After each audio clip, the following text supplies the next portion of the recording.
ലഹരിക്കെതിരെ ശക്തമായ പ്രതിരോധവുമായി താനൂർ അമൃത വിദ്യാലയം. ഓപ്പറേഷൻ തൂഫാൻ പദ്ധതിക്ക് പിന്തുണയുമായി വിദ്യാലയത്തിൽ സംഘടിപ്പിച്ച ബോധവൽക്കരണ പരിപാടിയും റാലിയും ശ്രദ്ധേയമായി. ലഹരി എന്ന മഹാവിപത്തിനെതിരെ വിദ്യാർത്ഥികളെയും സമൂഹത്തെയും ബോധവൽക്കരിക്കുക എന്ന ലക്ഷ്യത്തോടെയാണ് താനൂർ അമൃത വിദ്യാലയത്തിൽ ഓപ്പറേഷൻ തൂഫാൻ സംഘടിപ്പിച്ചത്. താനൂർ MLA PK നവാസ് പരിപാടി ഉദ്ഘാടനം ചെയ്തു. ലഹരിക്കെതിരെയുള്ള പോരാട്ടത്തിൽ കലാലയങ്ങൾക്കും വിദ്യാർത്ഥികൾക്കും വലിയ പങ്ക് വഹിക്കാനുണ്ടെന്ന് അദ്ദേഹം ഓർമ്മിപ്പിച്ചു.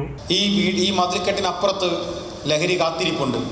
അതിനോട് നോ പറയാൻ, എന്നെ നിങ്ങളുടെ കെണിയിൽ വീഴിക്കാൻ കഴിയില്ല എന്ന ആത്മവിശ്വാസത്തോടു കൂടി പറയാൻ, അങ്ങനെ ഒരു സംഘം ഇവിടെ കറങ്ങി നടക്കുമ്പോൾ നിങ്ങളുടെ വലയിൽപ്പെടാൻ മാത്രം ദുർബലമല്ല ഞാൻ, അതിനെ അതിജയിക്കാനുള്ള കരുത്ത് അമൃത സ്കൂളിലെ വിദ്യാർത്ഥികൾക്കുണ്ട് എന്ന് ഒരുമിച്ച് പറയാൻ ഈ സദസ്സ് നിങ്ങൾക്ക് ശക്തി പകരേണ്ടതുണ്ട് എന്ന് പറയാൻ ഞാൻ ഈ അവസരത്തെ ഉപയോഗപ്പെടുത്തുകയാണ്. പ്രിൻസിപ്പൽ നിരാമയാമൃത ചൈതന്യ ചടങ്ങിൽ അധ്യക്ഷത വഹിച്ചു.